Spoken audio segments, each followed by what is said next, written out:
might have changed your perception about yoga, meditation.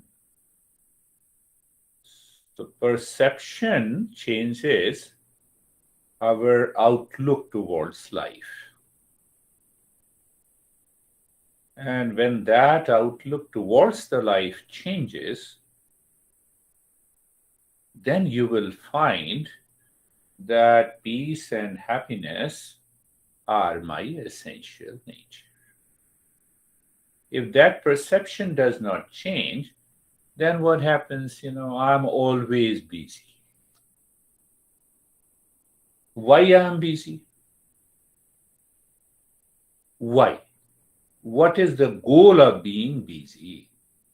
Goal of being busy is to secure happiness. But can I be happy and in peace by being busy? Think of it. We don't want to think. You just teach us, you give us the principle, let me close my eyes, meditate, and done. It will never work. It has never worked. Our masters have written these verses after years of working on themselves. Until the knowledge is revealed, then they have written these verses. So that is why we study these verses.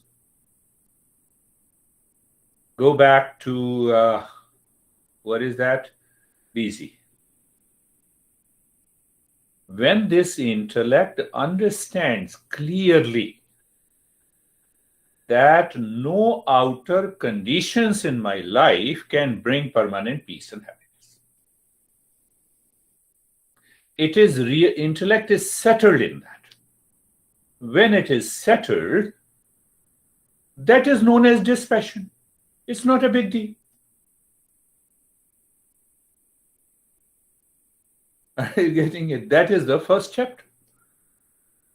You see now, how easy it is. No outer conditions in my life, no event.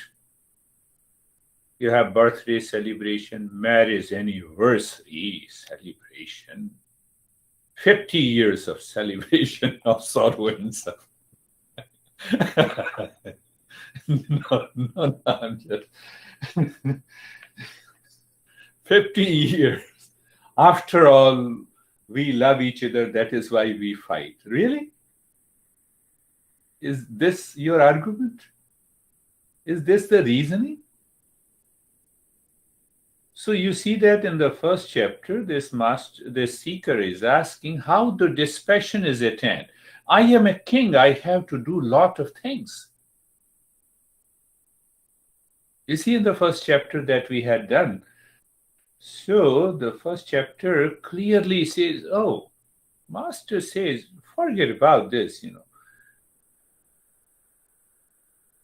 We cannot do without action. Action is life, life is action. But can I do all my works not seeking happiness in outer life? And then tell me whether you are busy or not. You are always free then. That is the first chapter. The second chapter, then the seeker realizes, is the power of listening, or I would say it is known as satsang. There is a specific phrase given. Satsang means that you are listening and then you are contemplating. You are reflecting. So what happens in reflection? The intellect here takes over the mind. Mind, why you are running? It is this. It is this. You have to be in that state. And what happens by satsang? That your mind is settled inside. So there are highest level of seekers by just listening. there are many instances explained in our different texts that just by listening means followed contemplation and follows meditative state. It is possible just by listening and learning for the highest level of a seeker, they can enter into a meditative state. So there's Janaka, the seeker explains, I'm just sitting.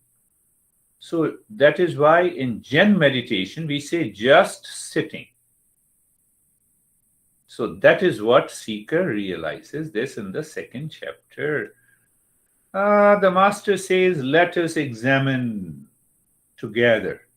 Examination, it does not mean that you are, you say, no, I have already reached. The moment you say, I have already reached, you have never reached. That is the problem here. So examine and testify, and the seeker is willing to give himself yes.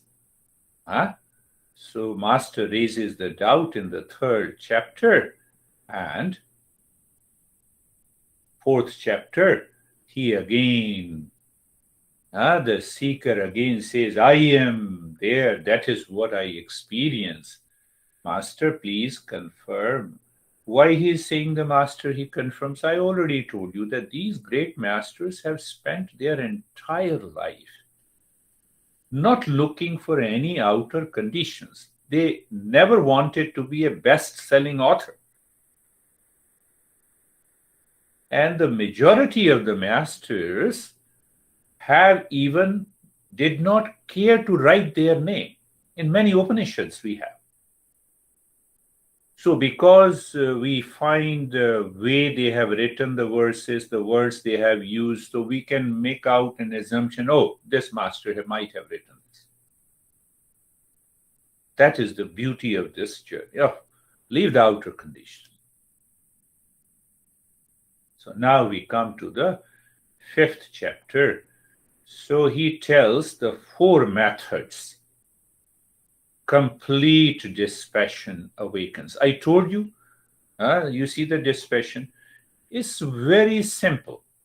Your intellect is aware, living in that knowledge that outer condition cannot help you to live in permanent peace and happiness. One question. Second, ask the question, by being fully busy in the world outside, will you be able to get permanent peace and happiness in your life? Keep these 2 statements in your mind. I gave one lesson to Eastern European students. So one guy is millionaire like you guys. So he, guys and girls, no, sorry to not to include girls. So he said, sir, if I don't earn money, how can I pay you? That is why I am busy. But why you are earning money? I did not find the answer. So it happened after 3 months before, and now every time he comes and he folds his hand, he nods his head. No, sir. Now I am relaxed. So complete dispassion is nothing but the knowledge lives in the intellect. No outer condition can give me peace and happiness, love and wisdom. Finished.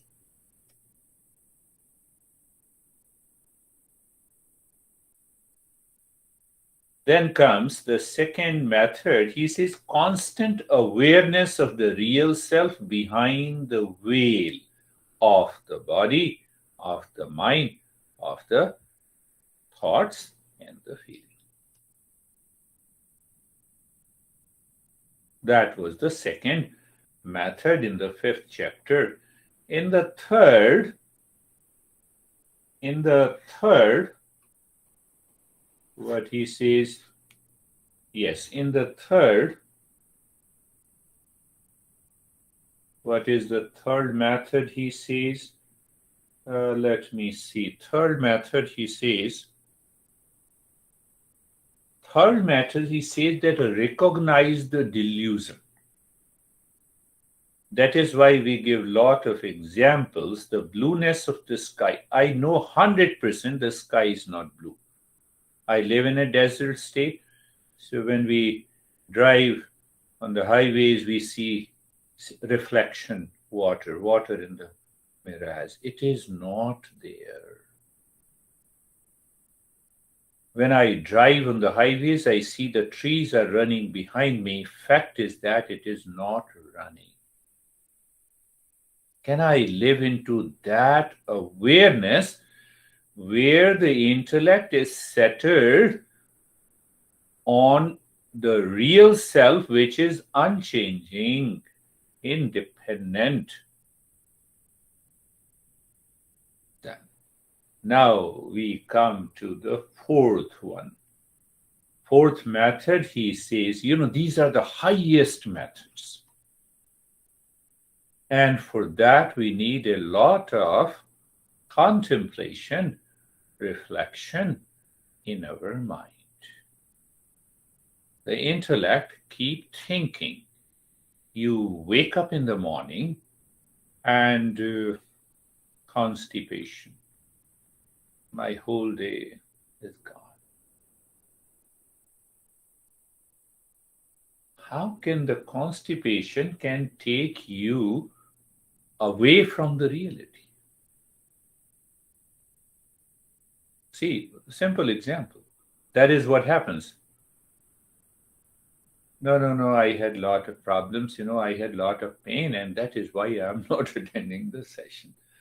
So here, the fourth method, it says the constant, let us see and then we will see. Samadukha sukha purnah asha nirashyayo samah samajivitah mrityuh sannevam evalayam brajah. What a beautiful verse. Perhaps he might have lived for years in the forest and then he returned. When you wake up in the morning, do you see the body has lot of challenges, but you are not influenced by it?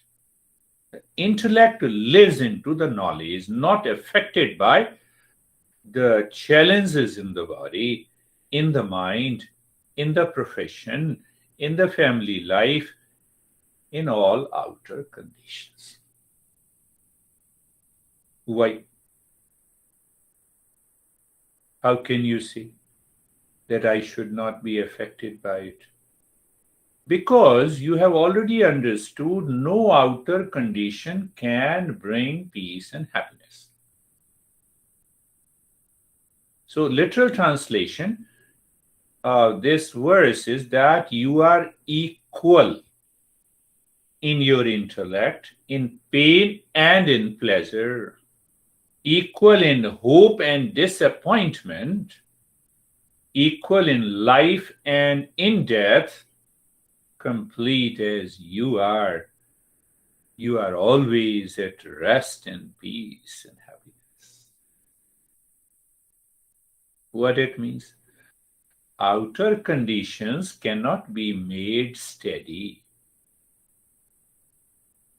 So the knowledge will not be steady. Did you get it?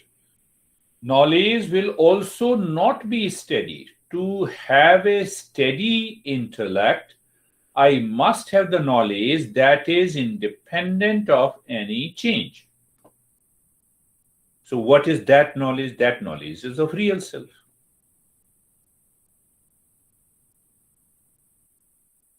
And then we put the intellect into that knowledge of the real self in day-to-day life. Do all the work outside. Run, do jogging. Even if sometime the event wants you to shout, shout, but internally you are at rest. The intellect is totally settled in the knowledge of the real self. The moment you want to settle intellect in the knowledge of the world outside, you are carried away by the pain and the pleasure. So, did you understand the equanimity, equality in the mind? Why? The mind is instantly carried away by these small things in our life. How many times you have had a headache?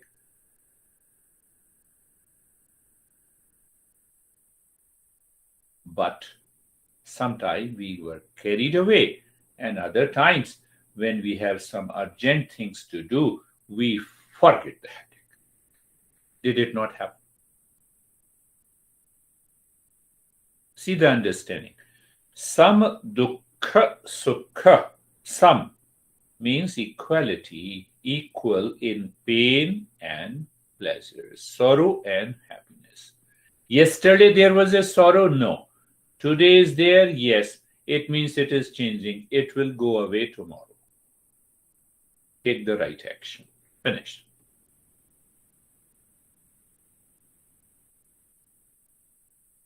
One meaning of the body, in Hindi it is known as sharir, physical body. And the meaning of that sharir, one meaning of the sharir is that it is constantly hesitating. It is naughty. Body is naughty. That's the right word. So health and the well-being and illness are dynamic state. They are constantly going to change. So my mind should not be dictated by this pain and the pleasure.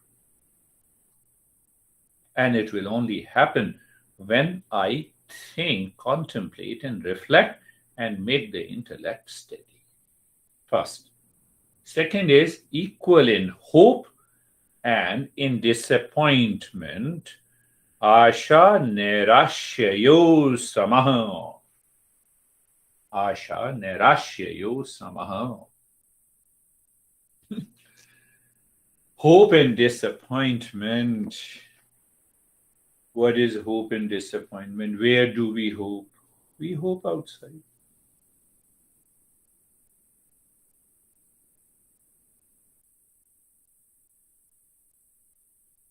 Should I tell you?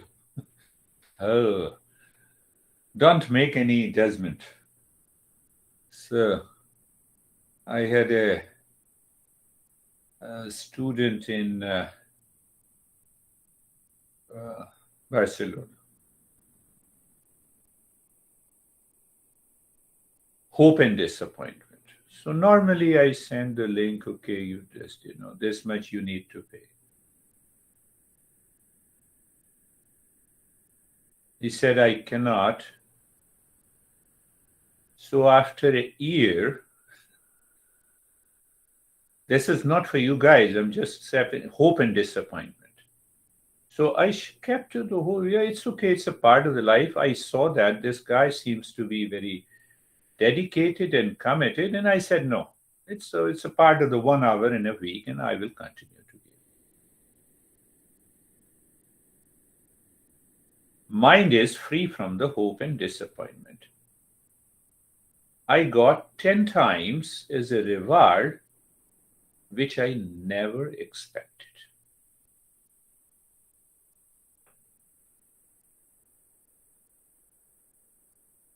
Otherwise, people start thinking of, oh, you're doing meditation, I can go for an app, I can log in, I can pay only $2.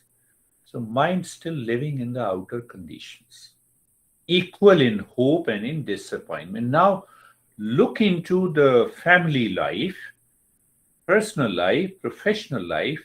Never get hope, play your role. Never be disappointed. Because why you are disappointed? Because you keep your mind in outer conditions to be happy. If I meet these conditions, I will be happy. It never happens. I have seen this, it never happens. Equal in life and in death. That's a pretty little deeper aspect. What is death?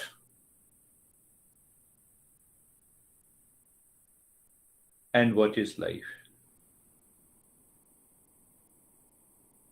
So he says equal in life and death.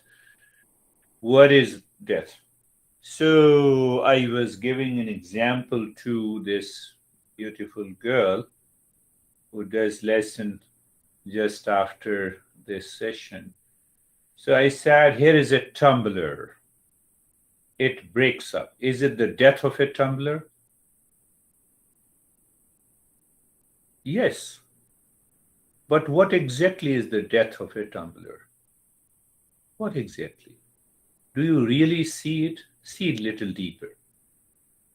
Means shape, size, and the name has gone. That is what the death is. Otherwise, the glass remains the glass. It is broken into pieces.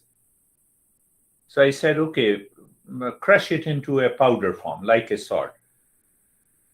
Does the glass disappear? No. Glass is still there in the form of powder, in the form of pieces, in a form of a tumbler, in the form of a jug or a beaker. Where is the death? In this body and in every body.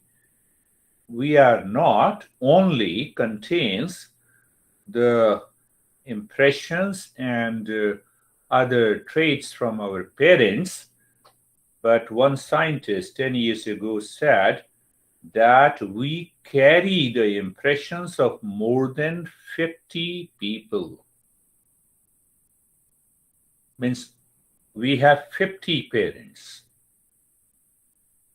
How can you see that? One example. And then I will leave that here. You have to think of it. How can you see that? Science knows there is a phosphorus cycle. When this body is buried, decomposed, phosphorus, bone, phosphorus cycle starts, oxygen cycle starts, nitrogen cycle starts. Who knows, my parents, what they ate, means what plants they ate or what flesh they ate, that contains those bones of hundreds of people. Do you see that? So when you see that, you are connected to the world, your ego drops. When your ego drops, this shape and the size has no meaning at all. Life is there. Life and death, they continue. So equal in life and death. Then what happens? Sannevameva layam brajah. Then your intellect, your mind awakens to the real self inside. You are absorbed into that state. That state is known as meditative state. It is a concept, it is an idea that I'm living and I'm dying. Do you see that? Take it lightly. One guy went to my master. I'm very scared of death, and he was 80 years old. So what should I do? So my master told him that I can give you one guarantee. Are you ready to accept? Yes. I can give you guarantee that you will die one day.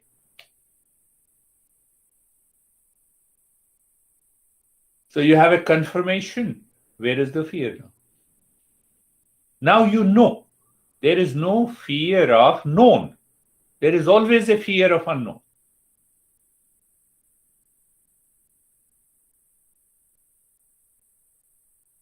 One more point. There are many points, this verse if I go on speaking, this verse goes, one very important for you to think this week means weekly sessions on Saturday. Can you tell me anything in the world, whether it is body, mind, any gadget, which contains sorrow or happiness?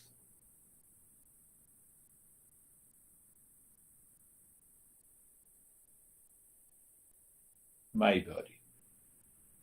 If its essential nature is sorrow, no way to get rid of the sorrow. Did you understand what I'm saying? If the essential nature of this body is pain, I cannot get rid of the pain. I cannot get rid of the sweetness of a sugar that is essential nature. Did you get it?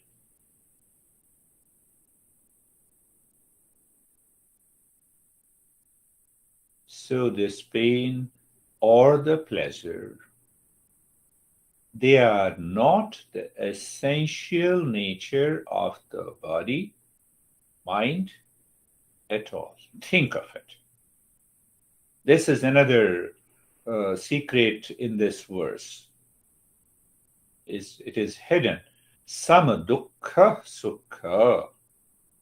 Why I should be equal in sorrow and pain? Because it is not the essential nature of this body or the mind.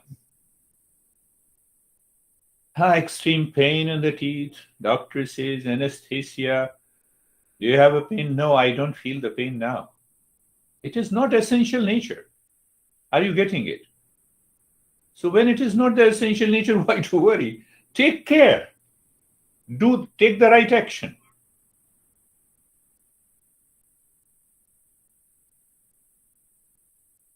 But I experience pain. We all experience sorrow and happiness. We all experience sorrow and happiness.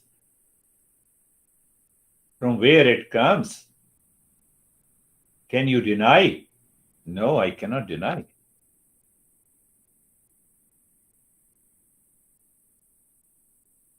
From where the sorrow and happiness comes.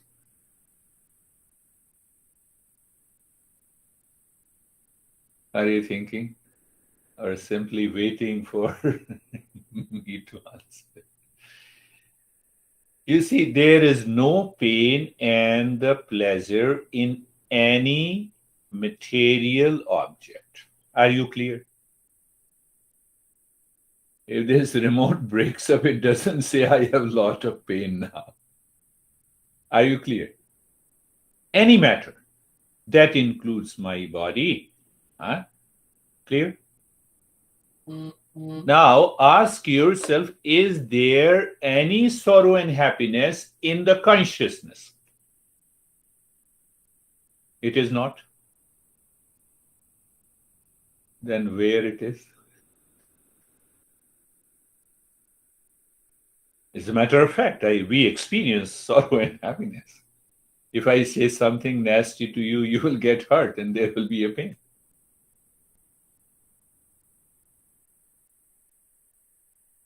One answer. There are many ways to understand that.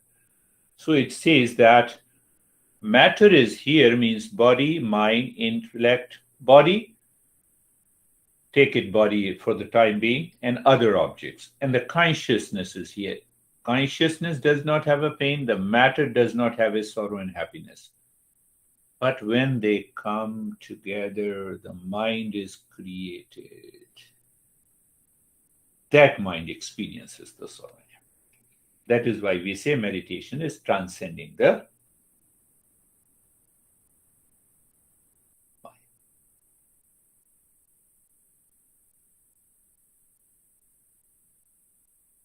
That is, yeah. So what it says, samadukha. Such a beautiful verse. I sleep, eat. normally with these verses, and then you say, oh, this is what he is saying. Sam dukkha sukha, equal in sorrow and happiness. You are Purnam, you are whole. Why we are whole? We are consciousness, we are real self. Asha nirashyayo samaha. Hope and disappointment, where they live? In the mind. So what happens? This mind travels towards the consciousness and it says, how happy I am. But then the mind creates a desire. It starts running into the matter. It says, now I feel sorrow and happiness. What should I do? Whose mind? Don't start thinking others people are doing it. It is us. We don't think in this way. No, others people are getting, frustrated. I'm fairly relaxed. Fairly. No, that is not meditative journey. So, samajivitah mrityuhu, equal in life and death. Sanneve Vimalayam Braj. That person's mind is totally absorbed. Mind merges into the real self. There is no duality. You are in the state of meditation. This is the journey of the self-discovery. We will take up the 5th chapter next week. So let us start our journey by practicing